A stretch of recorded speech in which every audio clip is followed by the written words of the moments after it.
Bismillahirrahmanirrahim. Assalamualaikum warahmatullahi wabarakatuh.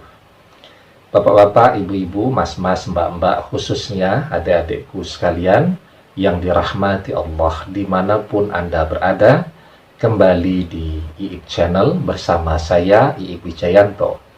Kali ini tema kita adalah sinyal sangat halus dari mantan yang tidak kamu sadari bahwa dia ingin kembali. Ya, kamu harus paham. Jadi persoalan hati manusia ini itu sesungguhnya rumitnya luar biasa. Ya, tidak ada satu orang pun yang betul-betul bisa memahami hati pasangannya sendiri. Walaupun misal sudah berumah tangga, menjadi suami istri selama 40-50 tahun, selalu ada sisi-sisi yang dia gagal untuk memahami. Ya, orang tua biarpun merawat anak-anaknya dari bayi, ya, itu belum tentu mereka bisa memahami 50% saja dari karakter, dari gaya komunikasi si anak tadi. Apalagi dalam bab mantan Anda, ya. Jadi ketika sekarang sudah berpisah, perpisahan itu bisa begitu banyak faktor yang menyebabkannya. Bisa jadi itu karena faktor kesalahan yang dilakukan oleh mantan, ya. Contoh, dia berpaling kepada orang yang ketiga, dan dia kemudian mulai sadar bahwa ini sebuah kesalahan. Kok baru jalan 6 bulan tabungannya sudah habis, dan dia pengen kembali kepada Anda, ya. Tapi mungkin seiring dengan waktu dia merasa mulai berjarak, sehingga memiliki rasa malu untuk berkomunikasi kembali. Maka yang dia lakukan adalah memberikan sinyal, ya. Tapi kita tidak sadari itu. Kemudian bisa jadi juga perpisahan itu terjadi karena faktor sisi kita. Misal keluarga kita yang terlalu arogan, keluarga kita yang terlalu merendahkan dia. Sementara dalam proses perpisahan kita tetap tidak bisa melupakan dia, tetap berharap agar yang bersangkutan kembali, ya. Tapi faktanya kemarin ketika bersama-sama, namanya manusia, ya, kalau setiap hari yang dia dapatkan adalah hinaan, sindiran, makian, cacian, ya secara otomatis dia akan menyingkir. Karena kalau setiap hari itu dilakukan, ya tidak ada juga manusia yang kuat untuk bertahan, ya. Karena posisi Anda yang sangat tinggi, baik itu dalam masalah kekuatan finansial keluarga, keluarga Anda sangat kaya raya, ya, atau karena faktor misal status sosial keluarga Anda yang sangat tinggi dan sangat terhormat, ya, sehingga dia jadi minder, jadi malu untuk melakukan komunikasi, ya. Karena khawatir nanti tidak dikatakan sebagai pungguk yang merindukan bulan. Tetapi dia tetap berharap dan memberikan sinyal kepada Anda. Dan biasanya kita tidak memahami sinyal yang dia berikan, ya. Kemudian misal contoh yang lain, ya. Saya punya seorang sahabat. Sahabat saya ini karena sesuatu dan lain hal yang sebenarnya itu bukan sebuah kesalahan, ya.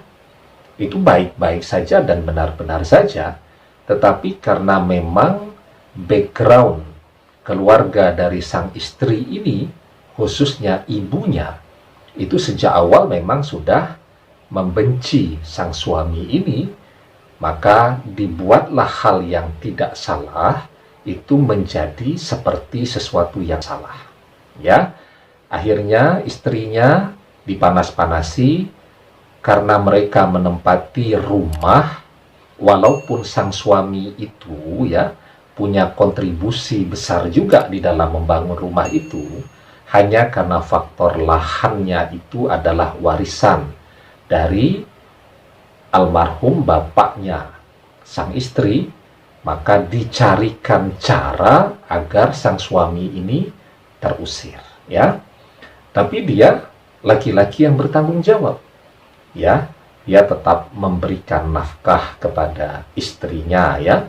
Kemudian dia tetap memberikan perhatian, kasih sayang, pendidikan kepada anak-anaknya. Nah, maka ketika dia datang berkunjung, ya, ke rumah sang istri itu rumahnya juga loh ya, karena dia ikut bangun. Bahkan papan namanya pun masih papan nama, pakai nama yang bersangkutan, ya. Setelah itu alat-alat masak, ya, kompor, kemudian tabung gas, gasnya setiap bulan, berasnya, lauk pauknya, kulkasnya, wajan, panci, kemudian sendok, piring, itu semua dia yang beli. Ya, ketika dia datang oleh keluarga istrinya yang jadi pembantu di sana, dia diperlakukan seperti tamu. Itu kan rumah dia. Barang-barang, benda-benda di sana semuanya milik dia. Mau dia ngapain kek? Itu suka-suka dia sebenarnya. Ya, dan status mereka juga masih suami istri. Dan di situ ada anak-anak dia. Tetapi dia diperlakukan seperti tamu, datang, dipersilahkan duduk di ruang tamu, ya, disuguhi teh, ya, dan seterusnya. Nah, dan memang background orangnya ini memang backgroundnya orang yang pemalu dan tahu diri. Ya, misal dia cerita ke saya, suatu ketika maghrib dia datang ke sana, ya, untuk ngajari anak-anaknya mengaji. Coba, dia menempuh jarak, ya. Setelah diusir, dia kembali ke rumahnya yang lama. Jaraknya itu 33 km. Dan tetap dia lakoni, bahkan sehari bisa 2 kali, 3 kali. Dia naik turun, ya, untuk ngantar jemput anaknya sekolah, ya. Nanti maghrib dia datang lagi untuk ngajari anak-anaknya ngaji, ya. Saya kagum betul dengan laki-laki yang seperti ini, ya.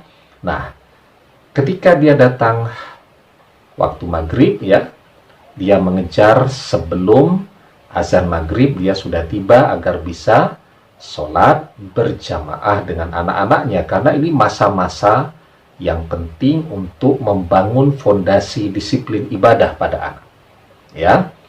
Nah, dia dalam posisi seharian itu belum makan, ya.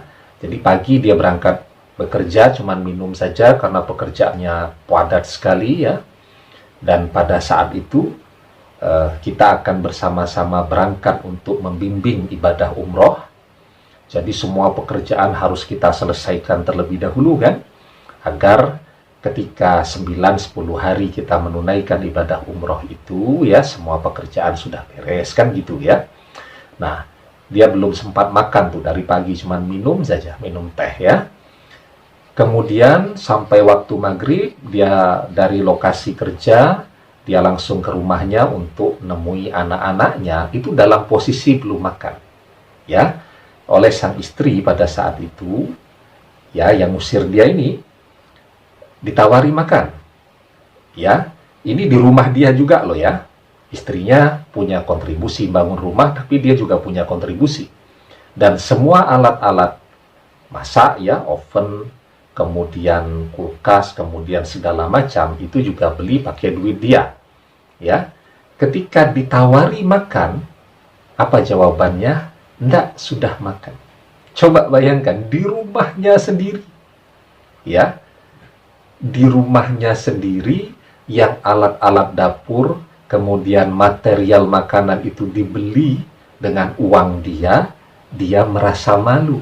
Dalam keadaan menahan lapar, ditawari makan pun dia menjawab, sudah kok, sudah makan. Ya, itu menurut saya keren sekali. Ya, ada juga seorang sahabat ya. Jadi dia ini sudah merantau lama ya, cukup lama tidak mudik. Ketika dia pulang ke rumah orang tuanya, itu mau makan saja dia minta izin dulu. Saya tak makan ya, Bu, ya, Ma, begitu ya. Padahal itu rumah orang tuanya. Nah, kalau kita bandingkan, banyak sekali orang ya yang bahkan tidak memiliki rasa malu. Ya, jadi mereka berada di rumah orang main ambil saja, bertamu tidak memperhatikan adab sopan santun. Saya juga pernah melihat contoh misal ya, sudah berstatus sebagai bekas atau mantan suami, datang berkunjung tuh ke rumah mantan istrinya dengan argumentasi untuk melihat anak. Kan baik-baik saja. Apa yang dilakukan? Menginap di sana. Ya, sementara ini masih ada suami yang sah di rumahnya sendiri, ikut membangun rumah ya. Ketika ditawari makan, dalam posisi belum makan pun dia lebih baik menahan rasa lapar. Ya. Jadi memang ketika nih mantan Anda menyampaikan sinyal ya, tapi sinyalnya itu redup ya, sinyalnya itu sangat halus, sangat pelan, itu sebenarnya menunjukkan dia orang yang baik ya, menunjukkan bahwa yang bersangkutan memiliki rasa malu, dan memiliki rasa malu itu adalah sesuatu yang teramat sangat baik ya.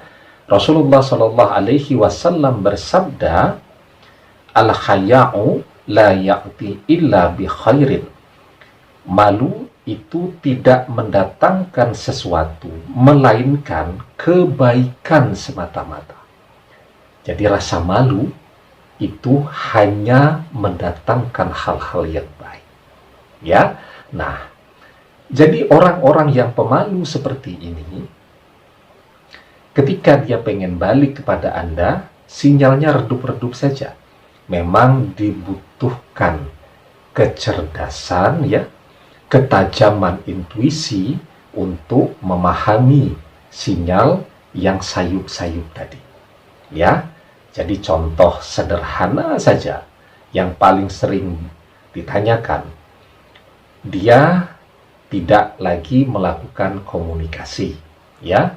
Tetapi dia tetap memberikan jejak digital bahwa dia masih perhatian kepada Anda. Ya. Jadi contoh Anda pasang tuh status WA. Dia selalu menjadi orang dalam peringkat 3 besar pertama yang melihat status WA yang Anda pasang, itu menunjukkan dia sedang memberikan sinyal kepada Anda untuk kembali kepada Anda, tapi dia malu untuk mengutarakannya dengan secara terbuka. Ya, atau ya, cara lain ya yang mungkin dia lakukan. Misal dia memposting sesuatu di media sosialnya yang berkaitan dengan minat dan hobi Anda. Ya. Jadi dia tahu persis ya, ada satu lagu yang sangat Anda sukai. Dia tidak kirimkan kepada Anda. Dia pasang, dia share di akun media sosial dia, sambil dia mengapresiasi bahwa dia sangat menyukai lagu tersebut. Atau dia tahu kalau Anda menyukai sebuah masakan ya, atau dia tahu kalau Anda menyukai sebuah judul buku tertentu, maka dia posting. Ya, itu sebenarnya untuk memberikan sinyal kepada Anda bahwa dia masih sangat peduli, perhatian, dan berharap kepada Anda. Ya, artinya apa? Ia berhadapan dengan orang yang pemalu, tentu harus ada kan orang yang lebih berinisiatif untuk bisa membuat komunikasi tadi ya dari hanya saling intip menjadi terjalin kembali. Ya, demikian, semoga bermanfaat. Wallahu a'lam bishawab, billahi taufik wal hidayah. Assalamualaikum warahmatullahi wabarakatuh.